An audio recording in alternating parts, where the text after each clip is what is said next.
How's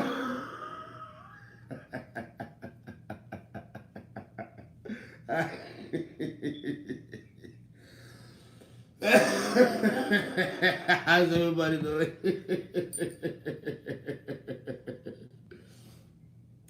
Neptune in Aries is an innocence that is just unimaginable. Unimaginable.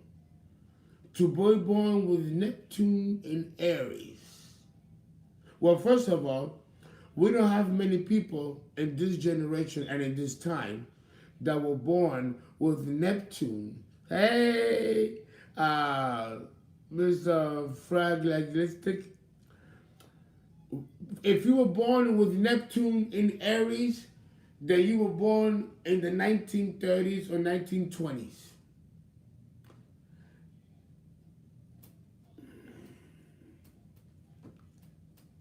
You don't get it. So, you cannot have Neptune in Aries and be here. You got to be 90 years old or past 90 years old. It's been a long time since Neptune has been in Aries. We're going close to a century. So there is nobody that has Neptune in Aries. My mother had Neptune in Aries, and my mother was in Aries. It shows how Uranus in Aries. That's another planet. Because these planets orbit around the sun 165 years it takes for Neptune to go around the sun.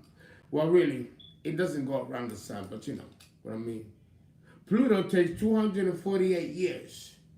Uranus takes 84 years to go around. So there is nobody that you know, your peer group, people in your 20s, impossible. There is nobody in your age group or in your demographic that was born with Neptune in Aries.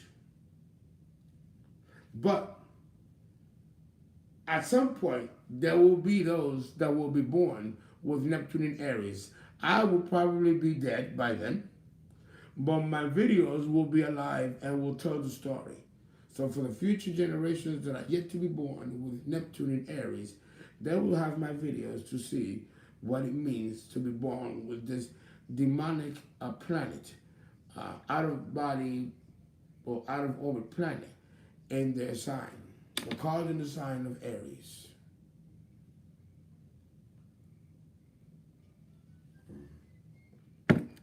Right? Oh, malanga paja. With Neptune in Aries, if you're born with Neptune in Aries, you don't understand what's going on. Life is interesting, frightening, scary, episodic, soapy, but beautiful. Neptune in Aries is the baby that never grows up to be a teenager, that always remains a baby. Malanga paja. So when you're born with Neptune in Aries, you never really grow up. You are an eternal baby. Innocent. And if you're born with a silver spoon in your mouth, then you could be killed, murdered, and your body never found.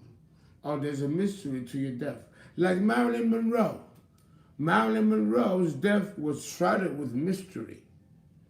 And a president, an American president, was implied in her murder.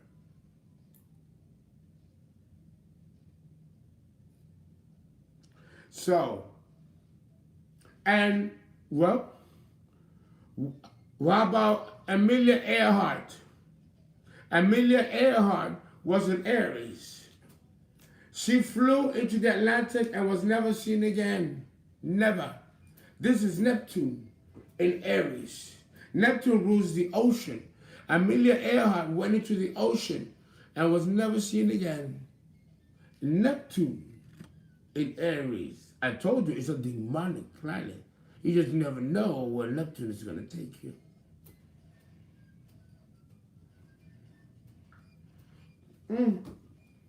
Yeah. Achalanga. Neptune in Aries.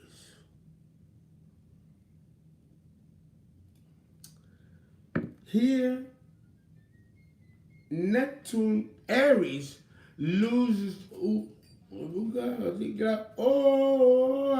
Neptune here loses. Not Neptune. Aries loses footing here. Aries doesn't know where to stand, and as a cardinal sign, Aries is always sure-footed. Always knows what he wants and where he's heading. When you have Neptune in Aries, you don't know yourself. You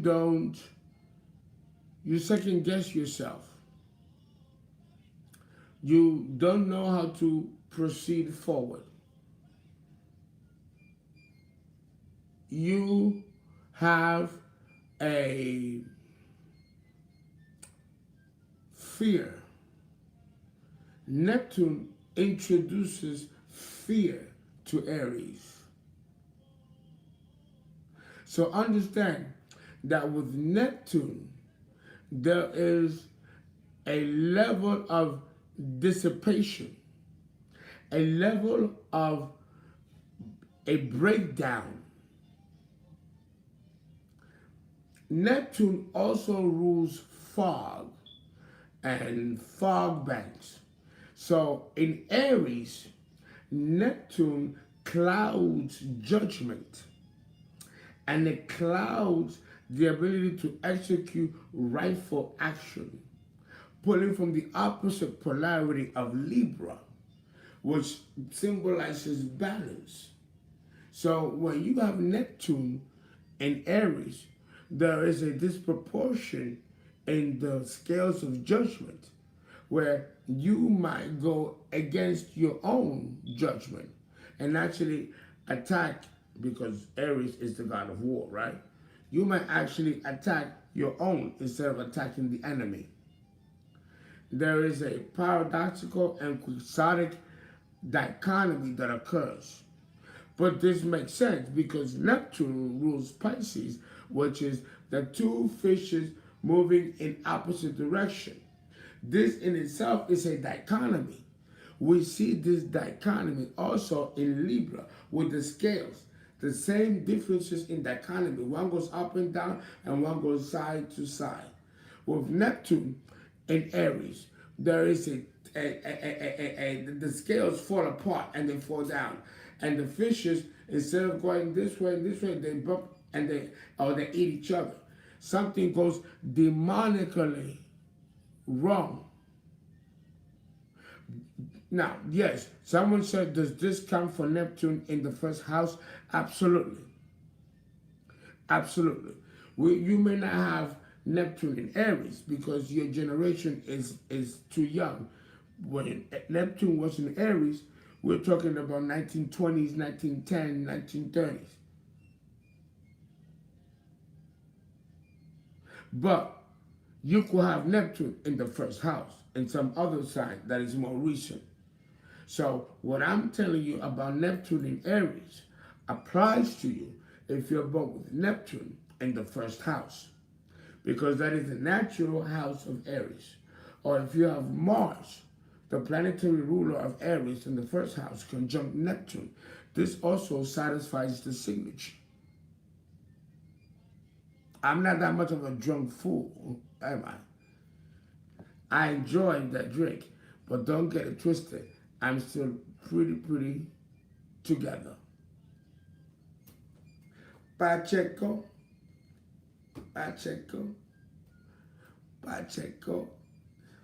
So, if you're born with Neptune in the first house, then this is a very, very powerful position for Neptune, and in two fronts. But before I go there, let me continue. Love you back. Let me continue adding to the principle of Neptune in Aries. Aries represents the Big Bang. The Big Bang. The Big Bang is the beginning of everything and all that we know. With Neptune in Aries, there is uncertainty. There is chaos.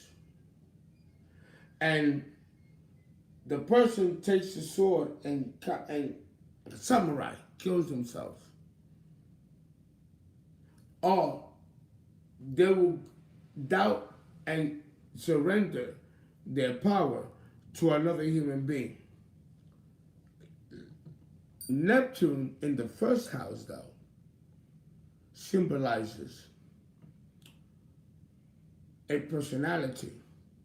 For those of you who are born with Neptune in the first house, the first thing that you have to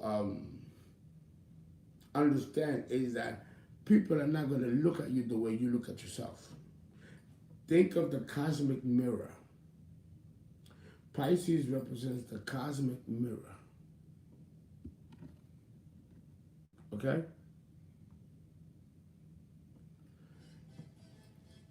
And to represent the cosmic mirror, that means that Neptune in the first house is going to show you who you are, who you really are. The person born with Neptune in the first house has the ability to see right through you and see who you are. They may not say anything, but they see right through you and they know what you're about.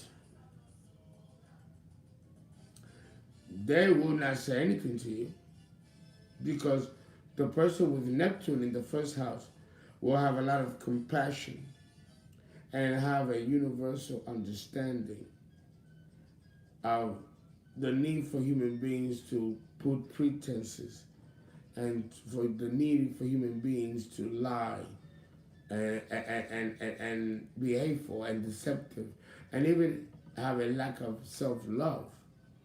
The person with Neptune in the first house sees all the weaknesses that surrounds him.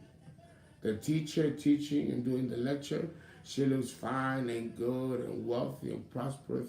But the Neptune in the first house person will see what she fights night and day not to be seen or shown in the surface. Sadness, pain. These things can be visibly seen like a glass of water or looking through, The person with Neptune in the first house has no shield. They pick up vibrations from people and they don't know how to stop it. They also can be open vessels to be attacked, hurt, wounded, mistreated, abused. Neptune in the first house represents like an open wound that you will never heal. And every time you touch that wound, it is as painful as it now as it was when you first had the wound. The wound doesn't heal. There are some people that suffer from what we call soul sickness. There are people that are born with the soul sick and are eternally sad and depressed, and they can't shake off this sadness, this pain, and this feeling that they are so vulnerable that they don't even want to go outside and be around people. Neptune in the first house.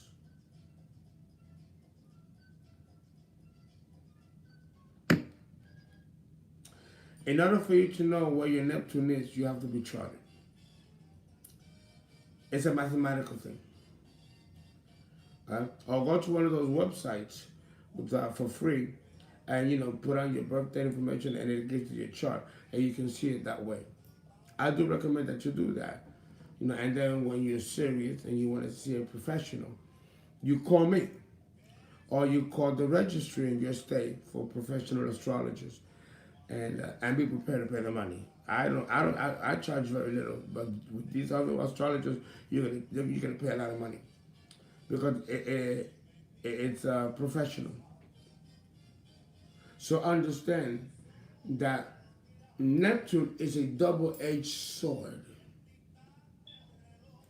Neptune on the ascendant, aside from what I just described, also has an internal mirror upon the person who was born with the planet on the ascendant, which means that the person,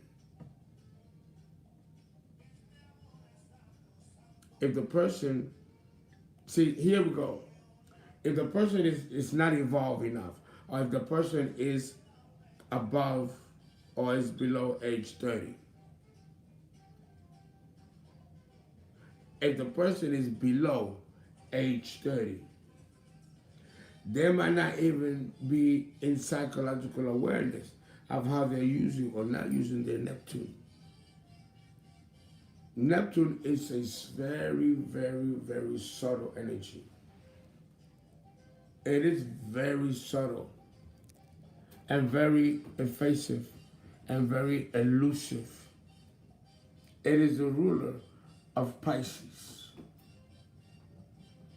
And understand that Pisces is an enigma in and of itself. And Neptune is not that much different. Neptune in the first house, okay? Neptune in the first house. Well, let me give you an example. Do you remember that movie? My Neptune is in Scorpio in the second house, sextiling Pluto and Uranus in the 12th. This configuration is what makes me such a powerful magician and babalao or santero. Okay? To have Neptune in Scorpio is for you to be the ultimate magician, and that I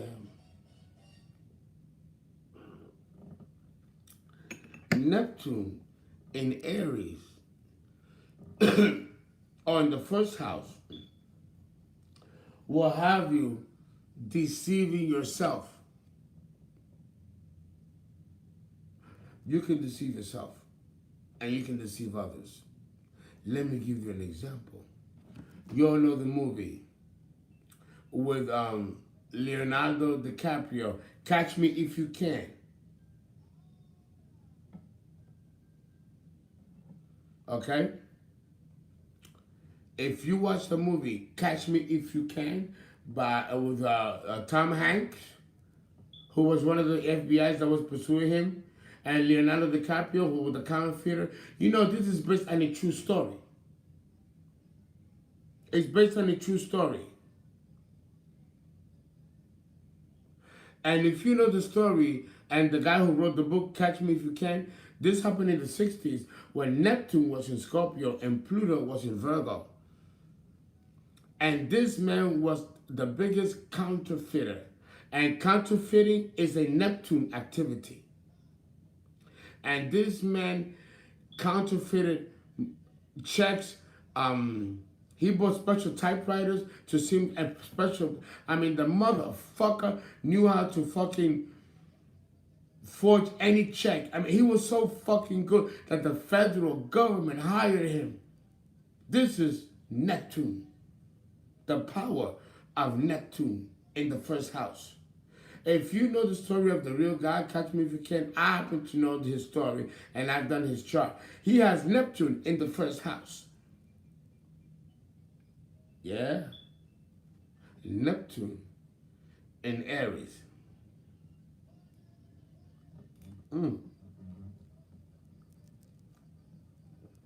Neptune rules music, and it transforms me. I become united with God through music. You know, my Venus is in Leo, and my Neptune is in Scorpio. So imagine, it's the ultimate bliss going with far before no man has gone. So understand that Neptune in the first house, well, very, very, yeah. Understand that Neptune in the first house will make you anything you want to be. Neptune is the planet of magic, the ruler of Pisces. If you want to change your life, if you want to vision your life any way you want it, any way you want to live it, just imagine it to be so. It's that simple.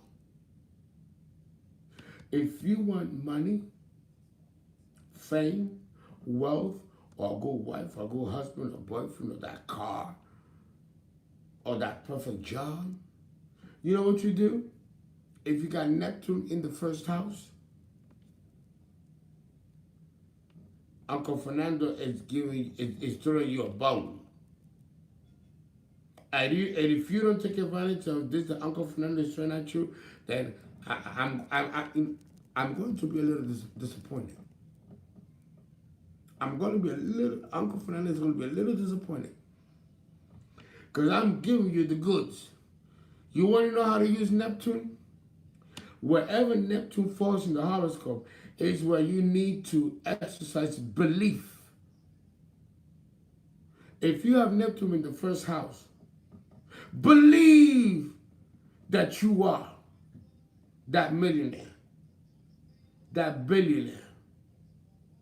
Believe that you're going to get that girl or that job. Claim that it's already yours. Neptune gives you what you feel in your heart. But it doesn't just work with what's in your heart. It also works with what's in your mind, what you are entertaining in your mind. You need to work towards what you want and feel it. Or you're not going to tap into the powers and magic of Neptune. I am the best astrologer this planet has ever seen. Now that's a tall order. But I'm willing to step to that plate. And in my head, ain't nobody gonna tell me different. I am the best at what I do. Ain't nobody gonna replace me unless I physically die. And I hope there is someone to replace me when I do. Which is why I'm creating a school. When I die, I'm gonna have schools and organizations in my name. And others will follow and do what I'm doing and bring it better. Because the whole goal is challenge me and make better what I'm presenting to you. So, and I'm that arrogant and confident. But that's why my Neptune works so well. Because Neptune gives you what you believe about yourself. So, if you are born with Neptune in the first house, you better not be no fucking wimp. You better have a self-worth and self-esteem about yourself. You better know who you are. Neptune will be that demonic motherfucker that's gonna make a yo-yo out of you. Remember, the planets don't compel, they impel. We were given free will. Learn to exercise your free will wisely with sufficient intelligence that you are always on the wheel. donate, guys. And thank you. And we're going to go into Neptune in Taurus.